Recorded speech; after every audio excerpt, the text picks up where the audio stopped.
The Galaxy Z Fold 8 is only 6 months away, and there are already quite a lot of leaks rumors about it, so get those snacks ready and let's dive into it. Okay, so the biggest rumored update is a crease-free display. This has been rumored for the iPhone Fold for a few years now, and it seems like Apple may just be able to pull it off. But since this display is said to be manufactured by Samsung, well, guess what other device may also use it? That's right, the new Samsung Galaxy Z Fold 8. Now, while it has been clearly stated that it won't be the exact same panel, it will still be very similar. And we know that this is coming because this new display panel has actually been showcased at CES 2026. It uses a new dual ultra-thin glass structure, and the backplate could be manufactured using a brand new laser drilling technology. This would reinforce the foldable structure, which in turn would help decrease the crease even further. And yes, this is the same technology that Apple will be allegedly using in their iPhone Fold. So what about the other aspects of this panel? Well, the outer display is said to be around 6.5 inches, and this inner display is said to be around 8 inches. So keeping the exact same form factor and aspect ratio as last year's Fold. So no changes here. The peak brightness is also set to remain the same at about 2600 nits, and of course, they'll both have 120 Hz with the outer display using Gorilla Glass Ceramic 2.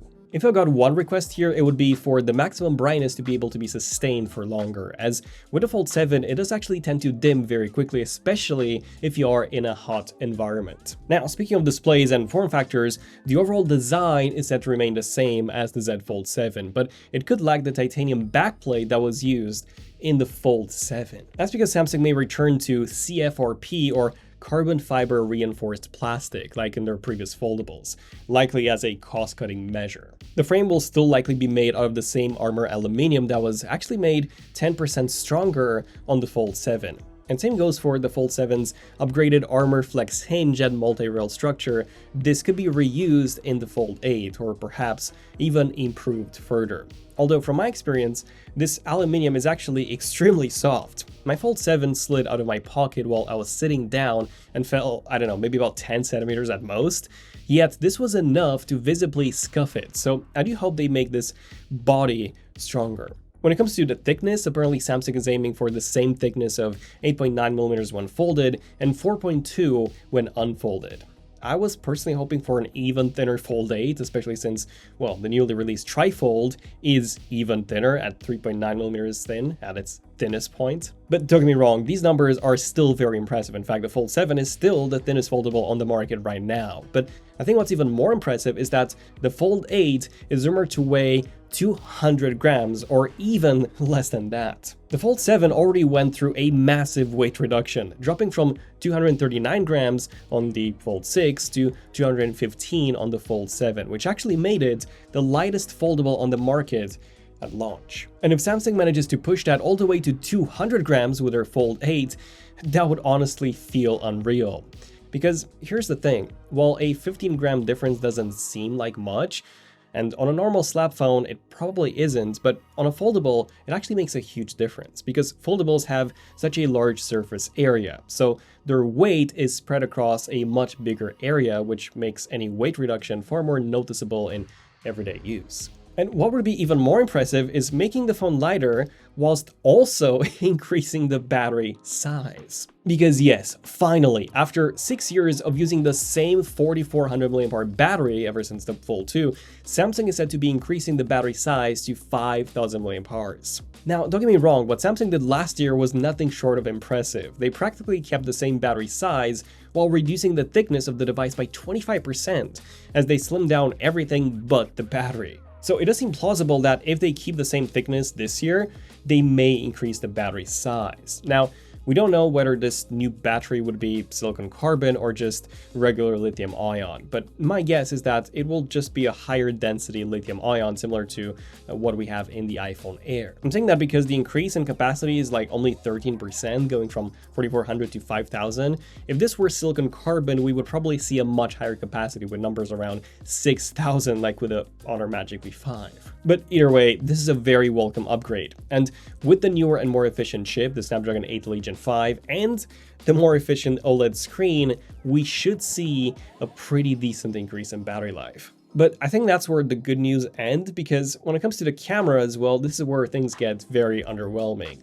The main sensor is set to remain the same as last year's Fold 7, so the 200 megapixel shooter from the S25 Ultra as well, so no expected changes here. And the same story for the two 10 megapixel selfie cameras. These are also set to remain unchanged. What is changing, however, is the resolution of the ultra-wide, apparently going up from 12 megapixels to 50, so probably the same ultra-wide sensor as on the S25 Ultra, and then maybe the telephoto jumping from 10 to 12 megapixels, but yeah, this seems to be it. The thing is, the main sensor is already good on the Fold 7, the ultra-wide is okay, but that 10 megapixel telephoto has a super tiny 1/3.94 inch sensor, so it's really bad in low light, basically unusable.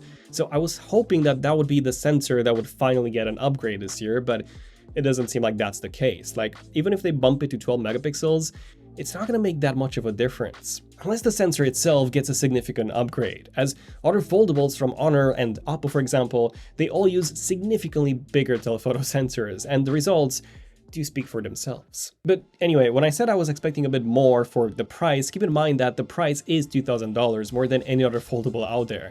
However, Samsung is actually said to be keeping the same price as last year, so at least we're not seeing a price hike, which is good news, I guess. Especially since we may see the S Pen make a comeback. Samsung removed S Pen support on the Fold 7 and also on the newly released Trifold. And honestly, I'm not a big fan of that decision. Sure, I don't use the S Pen myself, but these are very expensive devices, and with that larger canvas, it makes sense to have support for a pen for the people that do actually want to use it. And besides, the freshly announced Razer Fold will support a stylus, same for the Honor Magic V5, the Oppo Find N5, the Huawei Mate X7, and pretty much all the Chinese ones. Now, here's where things get very interesting, because we may also see a second foldable phone from Samsung, and I'm not talking about the Flip 8, that's a different story, maybe we'll do a separate video on that.